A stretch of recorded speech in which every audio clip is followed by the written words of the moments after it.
Leipcigas – lemtingas miestas Čiurlionio gyvenime. Per 9 čia praleistus studijų mėnesius, nuo 1901 metų lapkričio iki 1902 metų Liepos, Čiurlionis turėjo galimybę pasinerti į Europos muzikinės kultūros verpetą. Šiame mieste gyveno ir ryškius pėdsakus paliko Bachas, Mendelsonas, Šumanas, Maleris.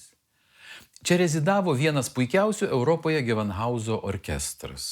Čia Peters leidyklos bibliotekoje kompozitorius susipažino su Richardo Štrauso ir kitų didžiųjų amžininkų kūrinių partitūromis, o dailės muziejuje pamatė šiuolaikinių tapytojų darbus, tarp kurių jam ypač gilų įspūdį paliko Arnoldo Böcklino simbolistinė tapyba. Bet Leipcigas palieka ir kitą įspaudą. Čia sukurtą styginių kvartetą vietos studentai atlieka labai atgrasiai, palikdami Čiurlioniui vien kartėlio jausmą. Kompozicijos profesorius Karlas Reinikė jau labai senyvo amžiaus ir senamadiškų pažiūrų. Jis visiškai nesupranta ir nepalaiko jaunojo kompozitoriaus kūrybinių siekių. Kontrapunkto profesorius Salomonas Jadasonas, su kuriuo Čiurlionis iš karto užmezga labai stiprų abipusės pagarbos ryšį, dėja vasario mėnesį miršta.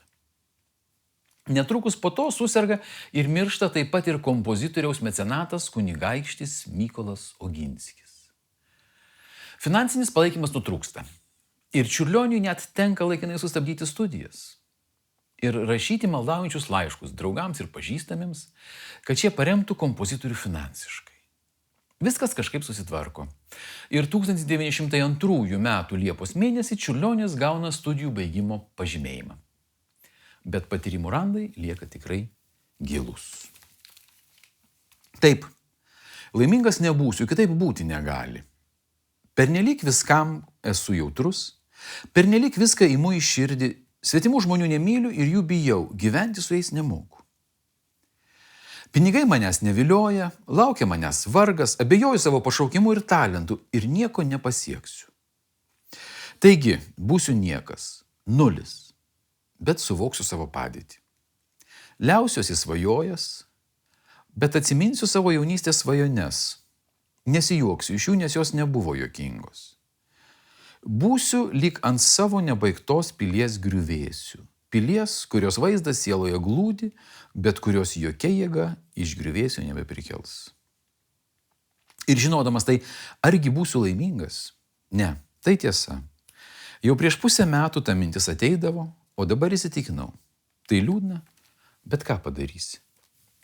Užsirašo Čiurlionis savo dienoraštyje 1901 metų balandžio 13 dieną. Vienatvės ir liūdnos nuotaikos genamas Čiurlionis Leipcige prisimena savo jaunų dienų pomėgį – tapymą. Draugams į Varšuvą ir šeimynykščiams į Druskininkus skrieja paties piešti atvirukai. O grįžęs po studijų, Čiurlionis jau aiškiai suvokia, kad nuo šiol savo kūrybinius ieškojimus dalins tarp muzikos ir dailės. Leipcige Čiurlionis daugiausia kūrė orkestrui. Fortepijonui parašyta beveik išimtinai polifoniniai kūriniai, kuriuos rašė studijų programai. Pagrosiu jums fugą C-mol, kurią Čiurlionis sukuria vasario mėnesio pradžioje, kada miršta jo mylimas profesorius Salomonas Jadasonas. Gal tai atminimo ženklas jam? Prieš fugą išgirsite dainelę, kurią Čiurlionis sukuria vos atvykęs į Leipcigą. O po fugos paskambinsiu tų preliudus, kurie atsiranda Čiurlionio užrašuose paskutinėmis jo rezidavimo Leipcige dienomis. Regis tai planuojamo didesnio preliudų ciklo dalis, nes kompozitorius juos pažymi preliudas numeris 5 ir preliudas numeris 6.